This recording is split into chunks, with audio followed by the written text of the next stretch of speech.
And now, stay tuned for the program that is rated tops in popularity for a longer period of time than any other West Coast program in radio history. The Signal Oil program, The Whistler.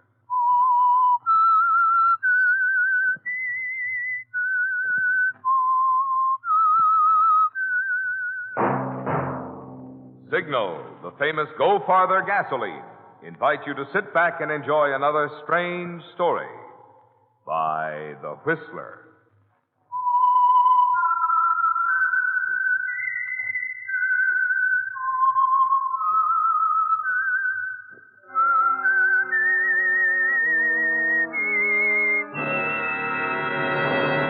I am the Whistler, and I know many things, for I walk by night. I know many strange tales hidden in the hearts of men and women who have stepped into the shadows. Yes, I know the nameless terrors of which they dare not speak. And now, for the Signal Oil Company, The Whistler's strange story, Returned with the Spray.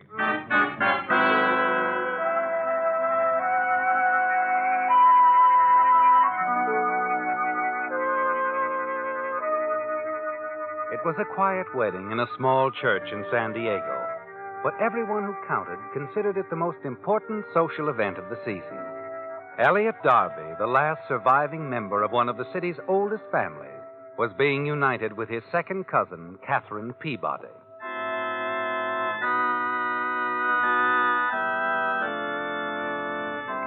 You stand at the altar, Elliot, immaculate in your striped trousers and morning coat, facing the aisle that Catherine will walk to become your bride.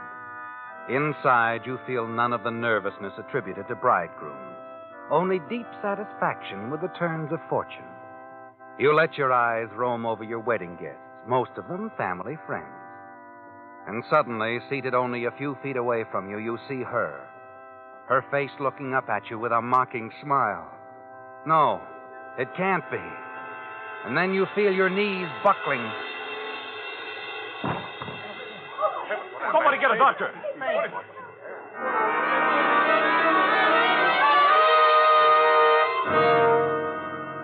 How could she be there, Elliot? Her eyes mocking you, smiling at your shock, reveling in it. It takes you back, doesn't it, Elliot? Just a few weeks ago, really. At a meeting with your lawyer when he gave you the verdict. That's about the size of it, Elliot. You're broke. Not very pleasant, but, well, there it is. I didn't dream it was that bad. Well, you still have clear title on your cabin cruiser. It might bring in... No, I won't sell the Adventurer. Dad bought that for me when I was graduated from college. All of us have been in love with that boat. Well, it's up to you. I don't know what to do exactly. From where I sit, Elliot, there are only two things you can do. What's that? Either find some suitable work or marry, quickly and wisely.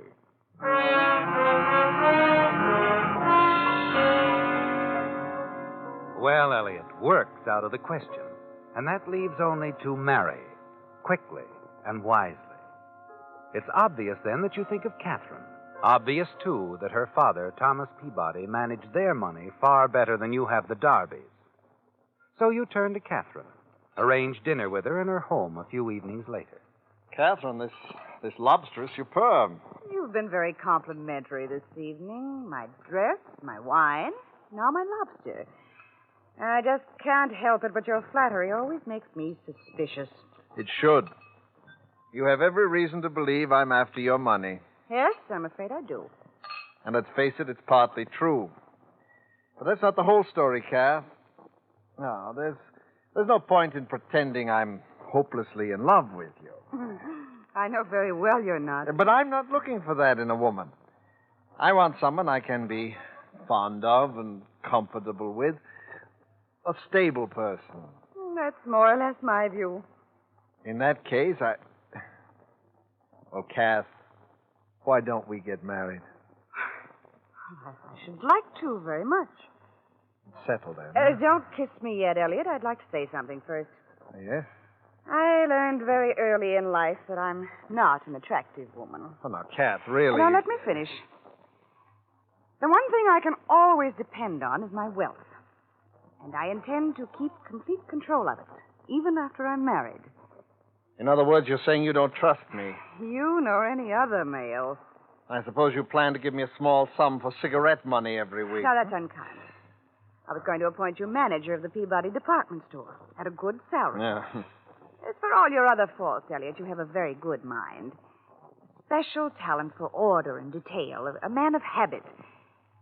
Let's see, it's Wednesday evening. That means billiards at your club, promptly at 8:30. Why, yes, that's right. And I dare say you still take your boat, the Adventurer, on an afternoon cruise every Sunday? Yes, I do, religiously. You're a wonder, Kath. You really do know me, don't you?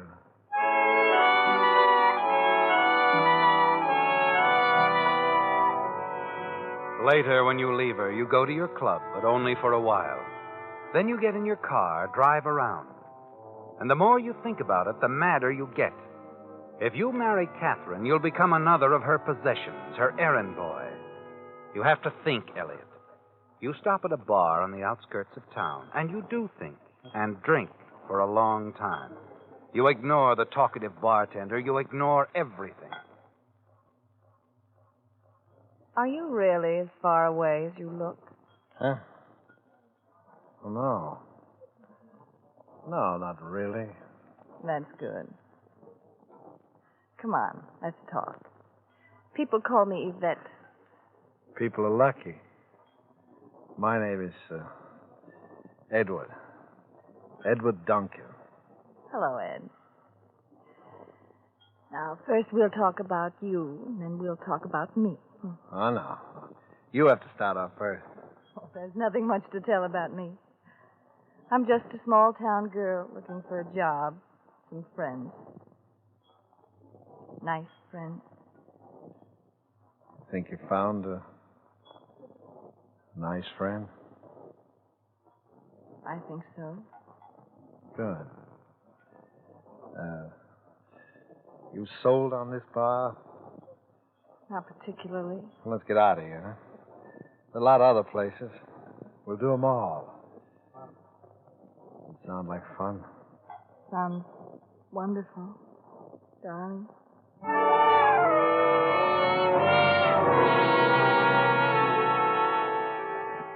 And that's all you remember, Elliot, until the bright midday sun awakes you. It's quite a shock to find yourself sprawled on the deck of your cruiser, the Adventurer, tied to the dock. You shade your eyes from the sun, look about you, and try to remember what happened, how you got here. With effort, you get up, stumble to the rail, and squint out at the dock. And then you see her, and suddenly you remember Yvette. Hey, wake up. Pipe me aboard. Of course. Of course. Well, you don't look so bad. I guess the driver took pretty good care of you after all. Yes. Driver? Taxi driver. He could carry you. I couldn't. Oh. I'm sorry I was so much trouble. How about a cruise? A short one this time. Fine. That's all you have time for. The sea air might clear your head, Elliot. You untie the mooring line, start the engine, and guide the Adventurer effortlessly out of the harbor toward the sea. No other craft in sight. It's a beautiful day for a cruise, but you see very little beauty in it. Sorry I gave you a bad time last night. I didn't mean to get out of hand. Oh, that's all right. You'll have lots of time to make up for it. Yes, of course. You don't remember, do you? Taxi driver? No, I'm afraid. No. I mean, you don't remember that we got married, do you? Married?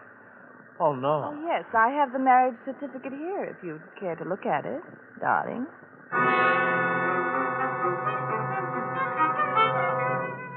You stare at the marriage certificate Yvette holds out to you.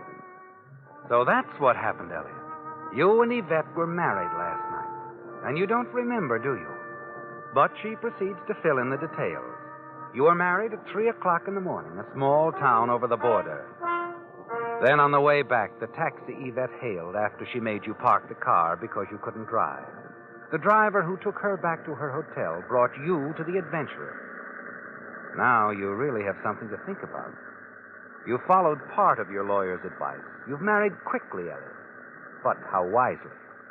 Your eyes wander over the marriage certificate again, and suddenly the name Edward Duncan leaps out at you. You married her under an assumed name, didn't you, Elliot? And Yvette doesn't know who you really are. Now, look, Yvette, you've got yourself a bad deal, I'm afraid. Really? You're married to a man named Edward Duncan. Oh, that's the name you used, yes, but you're really Elliot Darby. What? Your wallet fell out of your pocket in the cab last night. Oh. Mrs. Elliot Darby. I like that. I like that much better than Mrs. Edward Duncan. But the certificate... The name on the certificate isn't important. I can round up several witnesses, the justice of the peace, the cab driver. They'll identify you as the man I married. That's all that matters, Elliot, darling. Now, see here. It can't be, Yvette. I'm broke. Well, it just can't be, that's all. In the long run, it'd be much better for both of us if we got an annulment. Would it? I know it would. Since we both want to keep the whole thing quiet, Who wants to keep the whole thing quiet? I'm not ashamed of anything I did. I've tried to be nice about this, but since you want to brush me That's off... not the way to take it. That's the way I'm taking it, Mr. Darby. And don't think the newspapers aren't going to hear about this. And don't think my lawyer isn't going to find out just how broke you are. Now you're in real trouble, Elliot. If this ever hits the papers, you're ruined, and Catherine will never consider marrying you after this. Your ordered, efficient mind goes to work, and after a time, you reach a decision you feel is the only one you can reach. You slow the engine to an idle and go forward to Yvette staring out to sea. Yvette. Leave me alone. No, I've been thinking it over, Yvette. I'm willing to give the marriage a try.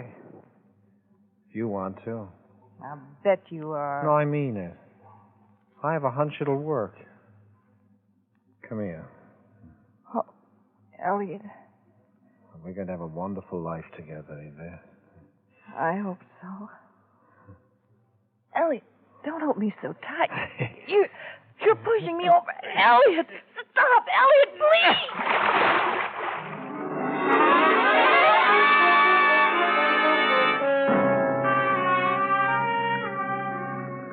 There wasn't a boat in sight when you pushed her overboard. You turned for the shore and set the engine full speed ahead.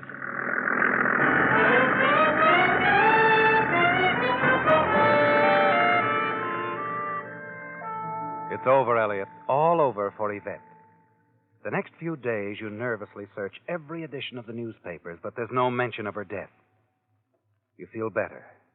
Even if the body is discovered now, you're certain it will be beyond identification. And you're confident there's no way of tracing the death to you. You'd been married to Yvette in Mexico under an assumed name. So you're in the clear, Elliot. You're sure of it. Now you can go ahead with your marriage with Catherine. A quick marriage on her terms. And then at the wedding...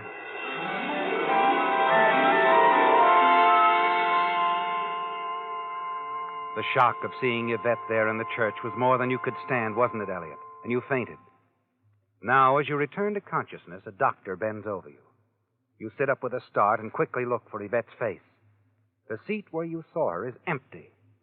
Your head clears, and you're sure now it was only a momentary hallucination. Do you feel better now, Mr. Darby? Yes, I'm all right, Doctor. I'm sorry, Kath. No, don't worry about it, Miss Peabody. Just a case of nervous exhaustion. Are you sure that's all it is? Oh, yes, yes. After all, Miss Peabody, you must remember marriage is a nerve-wracking experience for a man. I don't know. How do you feel, Elliot? Are you well enough to go on with the wedding? Of course, darling. I'm ready and eager for the wedding.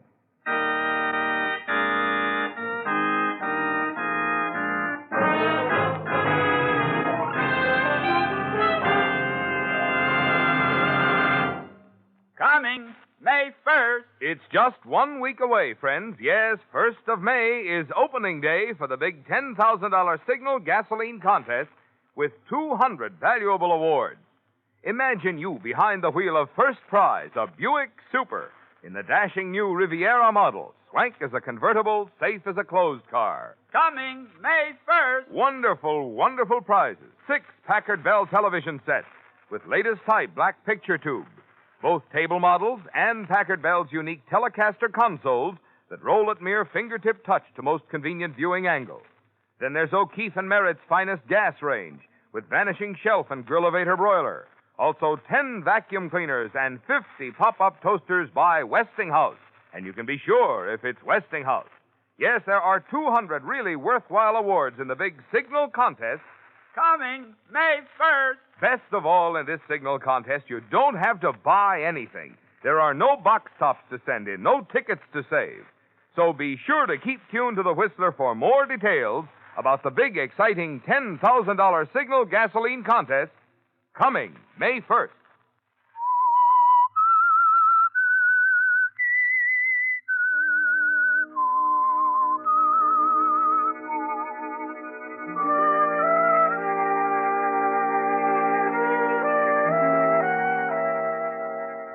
After the honeymoon, you find married life rather pleasant, don't you, Elliot? Yes, you learn to accept Catherine's domination. Laugh off the occasional digs about it from your friends at the club.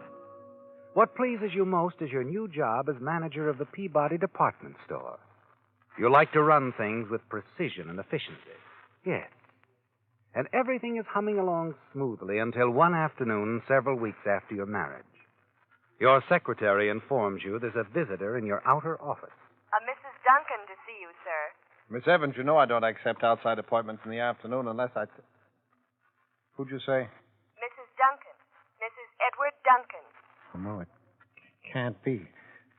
Miss Evans, I don't want to see anyone. You tell her Just that a I'm... minute, Mrs. Duncan. Wait, you can't go in. Hello, darling. Yvette. Well, here I am, returned with the spray. How did you get back? There wasn't a ship or a sail in sight. One thing you didn't notice. There was a buoy floating 200 yards away. Oh, boy. I hung on to it for 2 hours before a fishing boat picked me up. Ah. I suppose you got me just where you want me, huh? What do you think? What are you going to do? Besides ruin your name and marriage? Oh, I could have you thrown in jail for bigamy and attempted murder. These matters might be a little more difficult to prove than you imagine, Yvette. Not when I know where I can locate a few fishermen, a bartender, and the man who married us. All right. How much do you want? 25,000. 25,000. I don't have that kind of money. You married millions, darling. Or did you forget I was at your wedding? Unfortunately, Catherine makes a careful distinction between her husband and her banker. With you around, I don't blame her. But you'll get it for me, won't you, Elliot? How? That, I'm afraid, is your problem. I get the money or the satisfaction of seeing you thrown into jail. Now, Yvette, if you listen to reason, I'm sure we can work something out. Make it good, darling. I'll give you a position here at the store. It'll be money coming in, just like an annuity. A job? The best in the store. I'll make you a buyer. Women's ready to wear. Oh, a buyer. Well, you know, I think I'd like that. How much does it pay? 100 a week? Make it 2. All right. 50. Now, look, Yvette, you can't... 250 a week. All right. Then it's settled. You can put me on the payroll as of right now. Hubby, dear.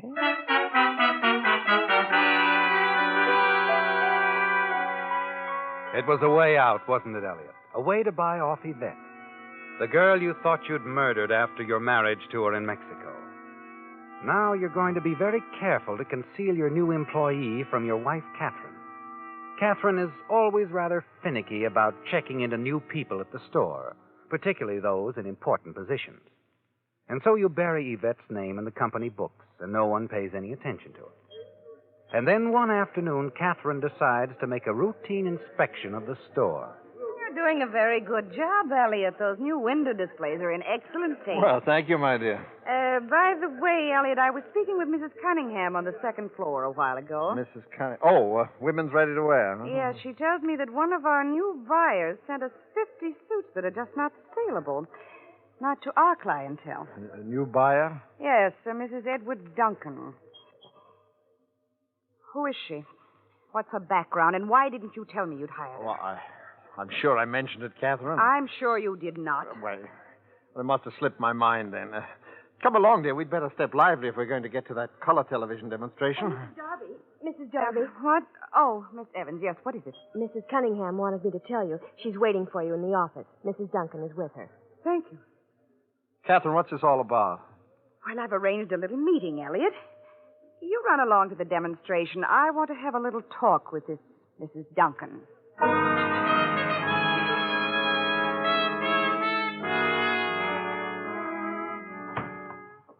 Well, Elliot, I finally met your other wife. That was quite a session we had in Mrs. Cunningham's office. Yes. Talk about third degree. That wife of yours is an expert. Well, that's that. She fired you? That's right. What are you going to do about it? What can I do? Nothing. I want $25,000, Elliot. How do you expect me to get it? I told you I I haven't don't got care. it. You can tell your wife the truth. Maybe she thinks you're worth your weight in gold, but if I don't hear from you by tomorrow, I'm going to the police.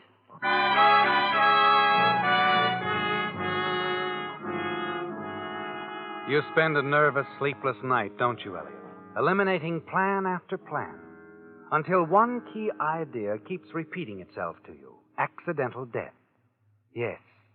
It has to be something the police will consider a cut-and-dried case of accidental death, not worth any serious investigation. Finally, you work out a detailed and foolproof plan. And the next day, Saturday, you phone Yvette from your office. You'll have the money? Yes. You meet me at the Beach Cafe tomorrow night at 8 o'clock. It's about 15 miles out of town on the Coast Highway. Left-hand side of the road, and you can't miss. All right, Elliot, but I don't see why you can't bring the money here to my Oh, apartment. please, Yvette. I don't want to take any chance of Catherine. Oh, you are frightened to death of her, aren't you? All right. Tomorrow night, Beach Cafe, 8 o'clock.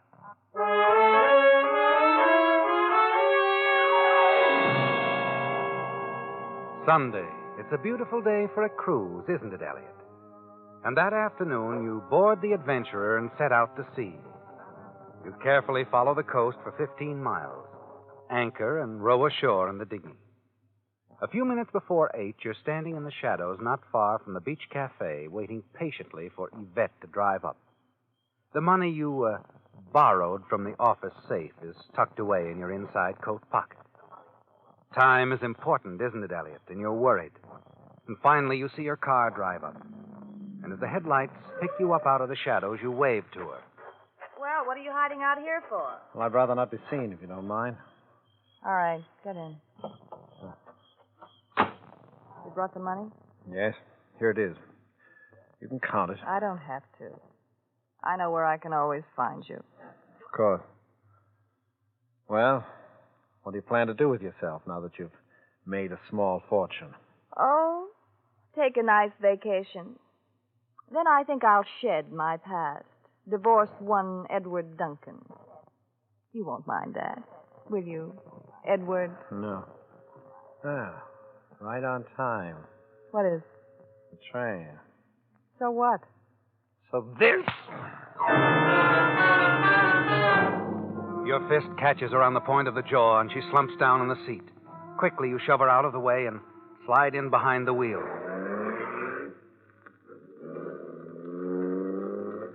You turn off the highway into a side road and drive until you come to an unguarded railroad crossing and stop the car on the tracks.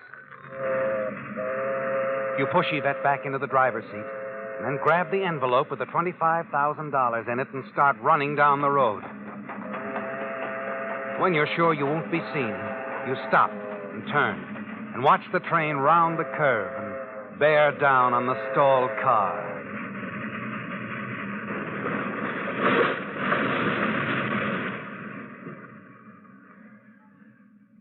Goodbye, Yvette. This time, you won't be coming back.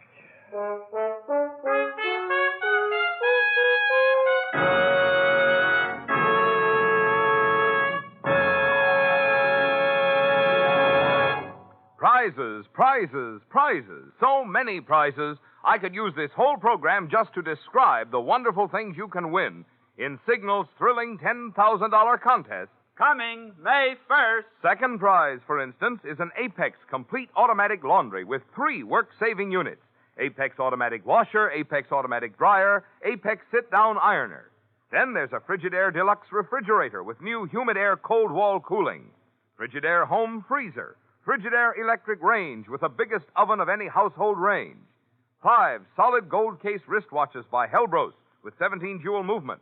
5 makeup cases from Halliburton's famous line of featherweight aluminum luggage, filled with exquisite cosmetics by Anatole Robbins of Hollywood.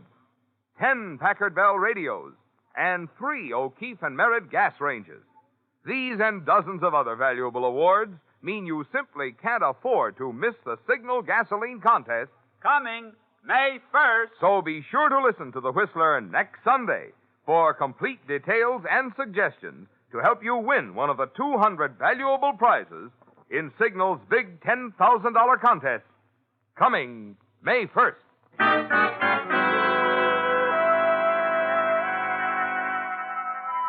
It's over, isn't it, Elliot? Yvette is out of the way now for good, and you're safe. You row back to the Adventurer, take a leisurely cruise, and the following morning, as you always do on Monday mornings, you dock at precisely 8 o'clock.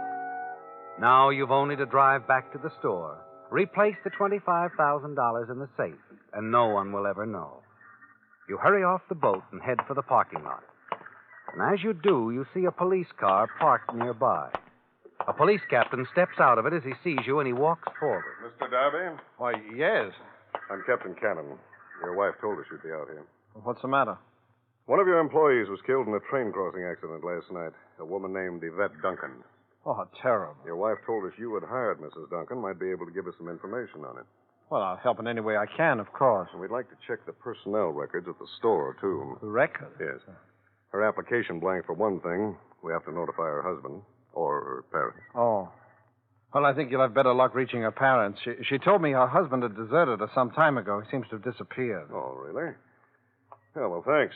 That'll save us some trouble. Captain, Yes? this accident, where did it happen? About a mile out of Crescent Cove. Her car was stalled in the train tracks. Killed instantly, I suppose. Yeah. Oh, this your car? Yes. Do you mind if I drive to the store with you, Mr. Darby? You can tell me what you know about Mrs. Duncan on the way. Of course I don't mind. Just a moment, I'll unlock it. I can't seem to open the door. Oh, these aren't my keys. Aren't they? My wife's probably mine here somewhere. Mind if I see those keys, Mr. Darby? I know, but Oh, thanks. The identification tag here shows license number 8Y5361. So what? That's the license number of the car Yvette Duncan was killed in. We've been looking for these keys, Darby, ever since we discovered that the ignition was turned off and the keys were missing from Yvette Duncan's wrecked car. No. I guess it's almost second nature to turn the motor off and slip the keys in your pocket when you stop a car. Isn't it, Mr. Darby?